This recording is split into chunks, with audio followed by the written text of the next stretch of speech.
안녕하세요. 서차원의 신앙 일침 시간입니다. 그동안도 한 주간도 잘 지내셨습니까? 오늘도 하나님의 은혜가 시청해 주시는 여러분 모두에게 풍성하게 임하게 되기를 진심으로 축복합니다. 오늘 우리가 함께 생각해 보려고 하는 것은 하나님을 경외한다라고 하는 것이 과연 무엇일까라고 하는 것입니다. 모두 다 하나님을 믿는다라고 이야기합니다.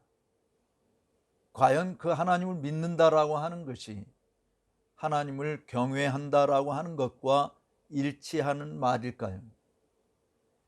불신자들 중에서도 신적인 존재에 대한 믿음은 있을 것입니다. 그러나 그들이 하나님을 경외한다라고 말할 수 있는 것은 아닙니다. 성경은 우리에게 하나님을 경외하는 것이 지혜와 지식의 근본인 것을 이야기합니다. 우리가 잘 아는 대로 잠언 1장이나 9장에 있는 내용에서 살펴볼 수 있는 것이죠. 하나님을 경외한다라고 하는 말 자체가 지혜와 명철의 핵심 사상인 것이죠. 물론 성도는 주 예수 그리스도를 주로 고백하며 사랑하며 섬기는 사람들입니다. 주님에게 속한 사람이죠. 단순히 신적 존재에 대한 인식에 머물지 않고 누구도 막을 수도 없고 빼앗아갈 수 없는 그분과의 만남의 시간을 가장 소중히 여기는 것입니다. 그 교제에 있어서 가장 눈에 띄는 점을 이야기한다면 저는 하나님을 경외하는 일이라고 보아집니다. 과연 하나님을 경외한다라고 하는 것은 무엇을 뜻할까요?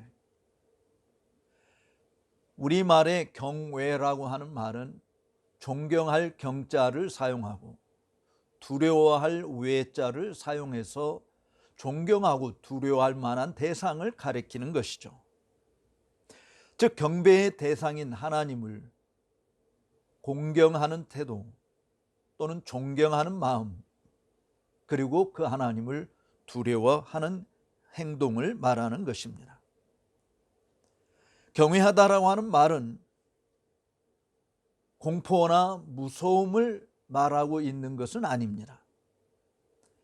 거기에는 자발적인 순종과 존경을 표하는 단어인 것이죠. 두려워한다는 말은 마치 우리가 불을 무서워한다라고 하는 것과 같은 것입니다. 불은 우리에게 정말 유익한 것을 많이 안겨다 주죠. 인간의 문명의 발전이 불의 발견과 밀접한 관계에 있음을 우리는 문명사에서 읽어볼 수 있듯이 말이죠.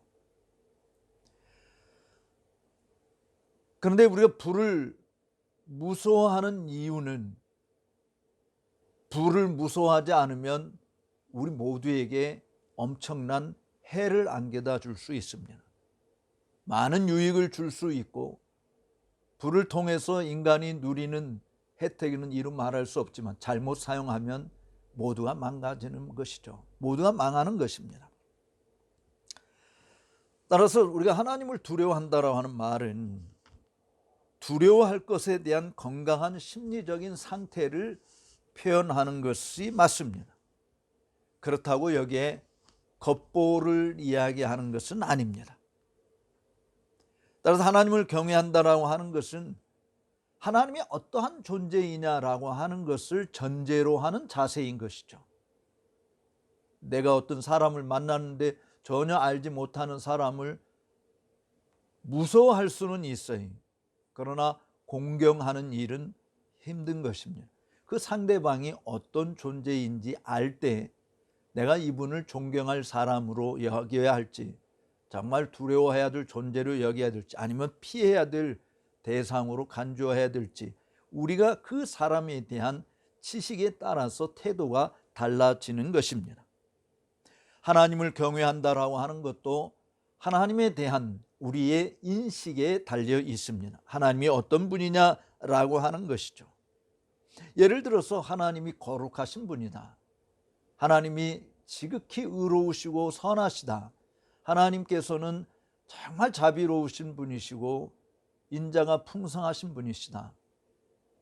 하나님은 불의를 미워하신다. 하나님은 죄를 역겨워하신다. 뭐 이런 하나님에 대한 우리의 인식 자체에 따라서 하나님을 어떻게 대하느냐라고 하는 것이 규정되는 것입니다. 크게 두려워할 자로 인정하고 순종하며 섬기는 자가 될 수 있는 것이죠. 여기에는 물론 굴종적인 자세가 깃들여 있지 않습니다. 마치 형벌 받을 것이 무서워서 마음은 안 그런데 겉으로만 그저 순종하는 척 공경하는 척 하는 것도 결코 아닌 것입니다. 언제나 하나님을 경외한다라고 하는 이 말 속에는 하나님이 어떠한 분인지를 알고 있는 것이기 때문에 그 하나님을 아는 자들에게서 나타나는 것은 자발적인 것이고 즐거워하는 일이고 영광스럽게 생각하는 것이죠. 제가 어떤 교회를 방문했는데 정말 그분이 저를 소개하면서 참 모시기 어려운 분인데 이렇게 누추한 교회까지 오셔서 함께 말씀을 나누게 해주셔서 감사합니다. 우리 교회의 영광입니다. 이런 이야기를 하는 것을 들은 적이 있습니다. 사랑하는 여러분, 인간도 내가 그 상대가 어떠한 분인지 안다고 한다면 이런 표현을 할 수 있고, 또 내가 전혀 그런 사람이 아니라고 한다면 우리 교회에 정말 지나가는 나그네로서 뭐 어떤 분이 하나 다녀갔습니다 라고 하는 것으로 그치고 말 것이죠. 그런데 정말 상대방이 누구냐에 따라서 내가 이분을 존경할 자로 여긴다든지 하찮게 대해야 될 자로 여긴다든지 무시해버릴 자로 여겨야 된다든지 하는 것이 판가름 나는 거예요. 마찬가지로 우리가 하나님을 경외한다라고 하는 말 속에는 하나님이 어떤 존재냐라고 하는 데서부터 출발하는 것이기 때문에 자발적인 것이고 즐거워하는 것이고 영광스럽게 생각하는 것이죠. 거기에 무슨 공포심이 들어가고 무슨 이 형벌을 받을까 봐 벌벌 떠는 그런 두려움의 대상으로, 무서움의 대상으로 여기겠습니까? 그런데 우리가 그분이 어떤 분이냐라고 하는 것을 알기 때문에, 즉 실제로 일개 한 나라의 대통령을 만난다고 이야기할지라도 그분 앞에서 우리가 함부로 행동을 하지 않지 않습니까? 그분이 가진 직위 때문에 그런 것이, 물론 인격은 개판일 수 있어요. 그런데 대통령이라고 하는 직위 때문에 사실은 몸가짐을 조심하는 것이죠. 물론 마음으로는 존경하지 않을 수 있습니다. 또 안 보는 데서는 겉으로 욕을 할 수도 있습니다. 그렇지만 그 상대가 어떠한 분인지를 정확하게 안다면, 즉 우리가 섬기는 하나님이 이렇게 거짓이 없으시고 진실무망하시고 거룩하시고 의로우시고 선하신 분이다라고 하는 것을 안다고 한다면 그분 앞에 고개를 숙이지 않는 것은 내 자신의 교만함밖에는 더 있겠습니까? 저절로 그분이 어떤 분인지를 인식하는 사람들은 그분 앞에 공손히 나아가는 것이고 함부로 행동하지 아니하고 사랑하고 존경하는 영광스러운 모습으로 나아가게 되는 것이죠. 자, 성경은 그렇다고 하나님을 경외한다라고 하는 것을 어떻게 표현할까요? 잠언 8장 13절에 있는 말씀을 보면 이렇게 이야기했어요. 여호와를 경외하는 것은 악을 미워하는 것이다. 나는 교만과 거만과 악한 행실과 패역한 입을 미워하느니라 라고 말씀했습니다. 그래서 여호와를 경외한다라고 하는 것은 사실은 정직한 자가 되는 것이죠. 왜냐하면 악을 미워한다라고 하는 이 부분을 이야기할 때 사실 하나님이 싫어하는 것을 싫어하는 것이며 하나님께서 역겨워하는 것을 경멸하는 것이에요. 그러니까 하나님 앞에 진실된 모습, 정직한 모습으로 나아갈 수밖에 없는 것입니다. 다른 말로 이야기하면 하나님이 기뻐하시는 것을 기뻐하고 하나님이 만족해 하는 것을 만족해 하는 것이죠. 죄에 대해서 하나님이 설명하는 것을 나도 그렇게 설명하는 것이고, 죄에 대해서 하나님이 대하는 자세를 나도 그렇게 대하는 것이, 그게 하나님을 경외하는 의미인 것입니다. 하나님은 악을 미워하세요. 역겨워하세요. 그렇기 때문에 하나님이 진실하지 못한 자들, 악한 일을 행하는 자들, 이들을 싫어하시는 것이죠. 하나님은 거짓을 말하실 수 없어요. 그런 면에서 우리는 거짓에 대한 천재이지 않습니까? 전능한 존재 아닌가요? 하나님은 전능하신 분이라고 하면서 거짓말도 못하시네. 그런데 그 하나님을 존경하는 사람, 경외하는 사람은 하나님이 거짓말을 하시지 않기 때문에, 거짓을 미워하시기 때문에 정직하게 하고자 하는 것이죠. 진실하게 살고자 하는 것입니다. 그 하나님이 악을 싫어하니까 우리들도 악을 싫어하는 것이에요. 하나님이 무엇을 좋아하겠습니까? 하나님이 좋아하시는 것은 이 세대를 본받지 않는 것입니다. 그리고 하나님의 선하심과 기뻐하심과 온전하신 것이 무엇인지 그 뜻을 분별하여 행하는 자가 되는 것입니다. 아니, 하나님은 세상을 사랑해놓고 왜 하나님은 세상을 사랑하지 말라고 그러지? 하나님께서 세상을 사랑하지 말라고 하신 이유가 있죠. 야고보서 4장에 있는 대로 세상을 사랑하는 것은 하나님과 원수되는 것이기 때문에 그렇습니다. 여러분, 하나님과 원수 맺고 싶어요? 그럼 세상을 사랑하세요. 사실 하나님이 세상을 사랑하지 말라고 하신 이유는 한 가지입니다. 이 세상에는 하나님의 사랑이 머물 만한 하나님의 마음에 합한 일들을 찾아보기 어렵기 때문에 그래요. 다른 말로 이야기하면 육체의 정욕, 안목의 정욕, 이생의 자랑을 일삼는 것이 이 세상의 일들인 것입니다. 그렇기 때문에 이 세상에 빠져들수록 하나님을 등지고 살 수밖에 없는 것이죠. 그게 하나님과 원수되는 길이에요. 근데 하나님이 세상을 사랑하셨어요. 어떻게 사랑하셨죠? 독생자를 주시기까지 사랑하셨어요. 근데 왜 그렇게 사랑하셨어요? 왜냐하면 누구든지 저를 믿으면 멸망치 않고 영생을 얻게 하려고 사랑하신 것이죠. 그러니까 하나님이 세상을 사랑하는 것하고 우리가 세상을 사랑하는 것하고 질적으로 차원이 틀린 거예요. 물론 하나님이 지으신 세상이기 때문에 하나님께서 사랑하시죠. 그런데 여러분 보세요. 이 하나님이 지으신 세상에 이 세상에 죄악이 관영되어 있다 보니까 정말 사람들이 생각하는 바다 악하고 입에 악독이 가득하고 독사에 정말 독을 품고 있는 그런 모습들로 살아가는, 그래서 정말 하나님이 심판하지 않으면 안 되는 그런 상태까지 전락되고 말한 것이죠. 그래서 홍수로 다 쓸어버리셨어요. 마지막 날에도 참으로 하나님께서 다시 이 세상을 심판하시지 않습니까? 악한 것이 창궐하기 때문에 그런 일이 벌어지는 것이죠. 그래서 한 사람이라도 회개하고 돌아오기를 위해서 하나님이 참고 계시는 것이에요. 근데 그런 하나님의 은혜와 사랑을 아는 자들은 세상을 사랑할 수가 없는 것이에요. 오히려 하나님을 사랑하는 자리로 나아갈 수밖에 없는 것입니다.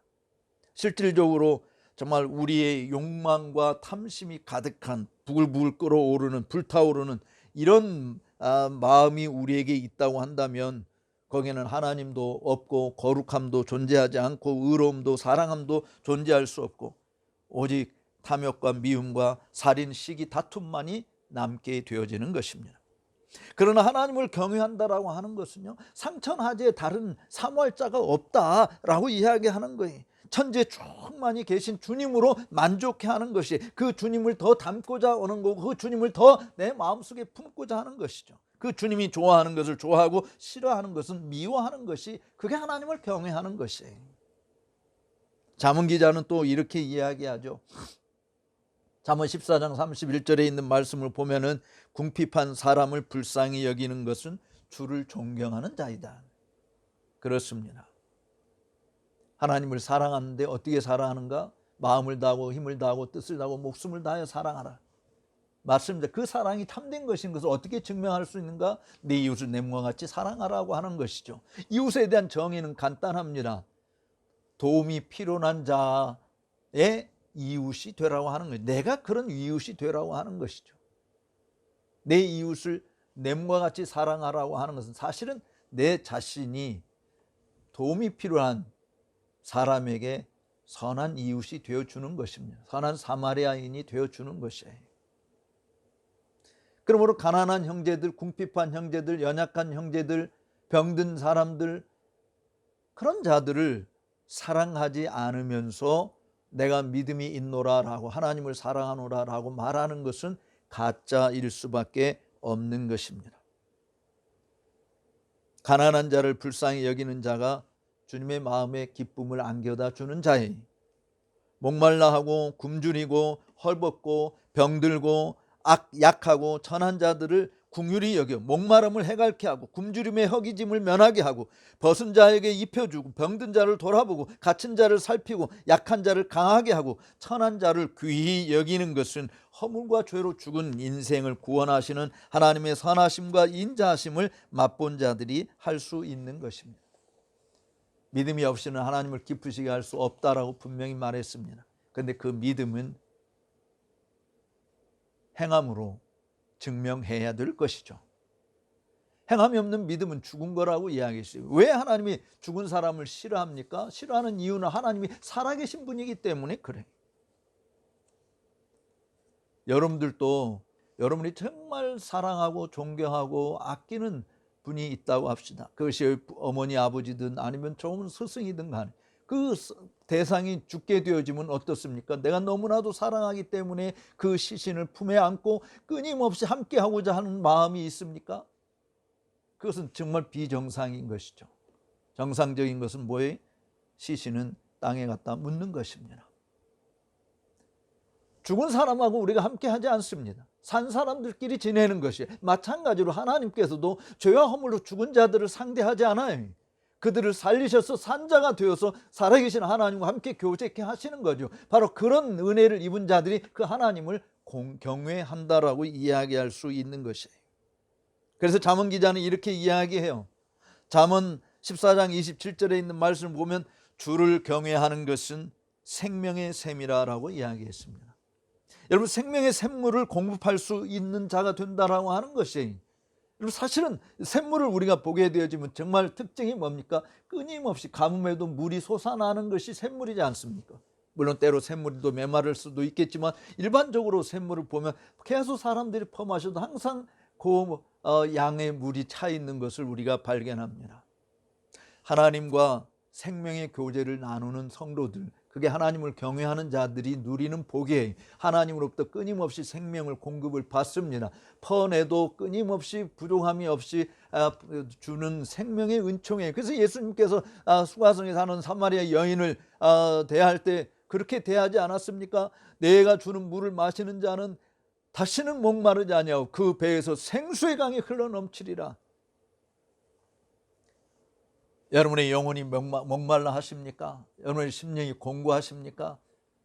주님과의 관계를 다시 한번 생각해 보시기를 바랍니다. 세상은 허물과 죄로 죽은 자들이 득실되는 곳이에요. 산자를 찾기가 쉽지 않은 세상이지만 하나님의 사랑을 받은 자들은 살리는 일에 자신을 기꺼이 내놓습니다. 왜냐하면 살아계신 하나님을 소유하고 사는 자들이니까, 그 하나님과 생명의 관계를 가지고 있는 자니까, 그 하나님을 경외하는 자이니까. 그래서 살아계신 하나님과의 만남을 무엇보다도 소중히 여기기에 생명의 주이신 하나님으로부터 공급받는 생명은 능히 허물과 죄로 죽은 자를 살리는 일에 쓰여질 수 있게 되는 것이죠. 생명수를 흘러내보내지 못하는 것은 하나님과의 교제가 단절되어 있다거나 구원의 우물물이 메말랐기 때문이죠. 그런데 생명의 원천이신 하나님의 우물물이 마를 이유는 없지 않습니까? 문제는 내가 그 우물가에 가서 구원의 잔을 높이 들고 내 잔을 채우는 일을 하지 않기 때문에 벌어지는 일이 아닐까요? 흐르는 강물이 바다를 덮고도 남듯이 죄인을 구원하고도 남는 하나님의 사랑의 우물물을 흘러내보낼 수 있는 자는 진실로 하나님을 경외하는 자일 것입니다. 이런 사람에게 하나님은 깃발을 주시고 진리를 위해서 달게 하십니다. 하나님의 사람이라고 하는 자기 정체성을 분명히 하는 것이고, 동시에 하나님의 사람들이 해야 될 임무가 무엇인지를 분명히 선언하는 것이죠. 그것이 시편 60편 4절에서 말하는 것입니다. 영적 전쟁터에서 아군인지 적군인지를 분명하게 구분할 수 있게 만드는 깃발인 것이죠. 그런데 이 깃발은 진리를 위해서 달게 하셨다고 했어요. 진리를 위해서 휘날리게 만들어야 하는 것입니다. 하나님을 경외하는 자는 누구든지 진리의 깃발을 휘날리게 해야 할 사명이 있음을 말하는 것이죠. 여러분, 깃발이 휘날리려면 뭐가 필요합니까? 바람이 필요하죠. 바람 같은 성령의 역사가 필요한 것입니다. 실질적으로 사도행전 2장에서 우리가 본 것처럼 예루살렘을 떠나지 아니하고 열심히 기도하던 제자들에게 성령, 불같은 성령, 바람 같은 성령이 그들에게 임했지 않습니까? 그들이 그 성령의 역사하심으로 말미암아 나타나는 현상이 뭐였어요? 입을 벌려서 하나님께서 하신 크신 일들을 증거했어요. 하나님 나라 복음을 말했어요.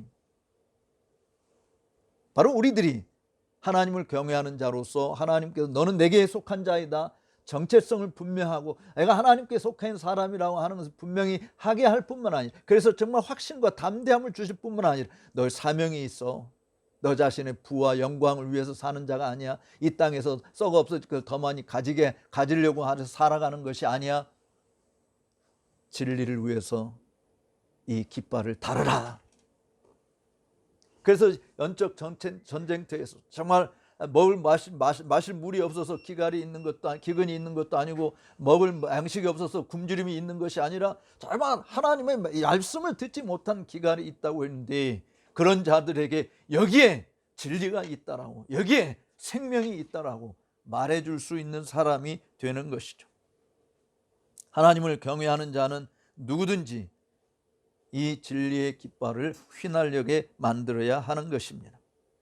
사도 바울도 진리를 선포함에 있어서 사람의 지혜에 권하는 말로 하지 아니하고 다만 성령의 나타남과 능력으로 한다라고 한 이유가 바로 여기에 있습니다. 자신의 사명을 가장 확실하게 성취하는 방안이기 때문에 그렇습니다. 그런데 이 성령의 바람이 언제 붑니까? 바람은 임의대로 왔다가 임의대로 가지 않습니까? 바람을 붙잡아 둘 수 있는 인간은 아무도 없어요. 왜냐하면 성령 하나님은 주권적인 존재이기 때문에 그렇습니다.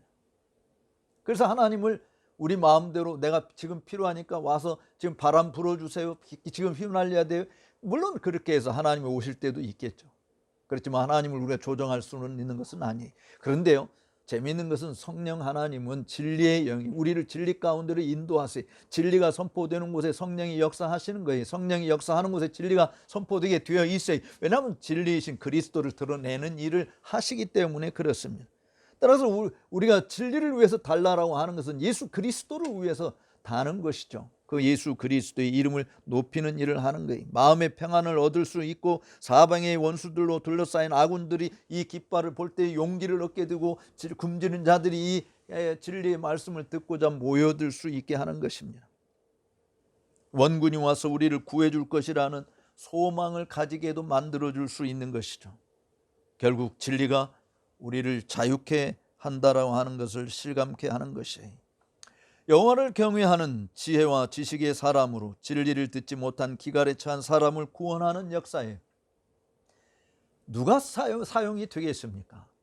하나님을 경외하는 자들이 자격자인 것입니다.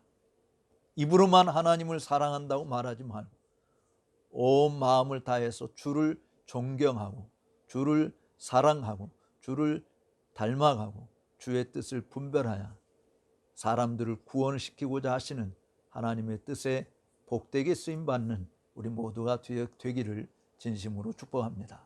감사합니다.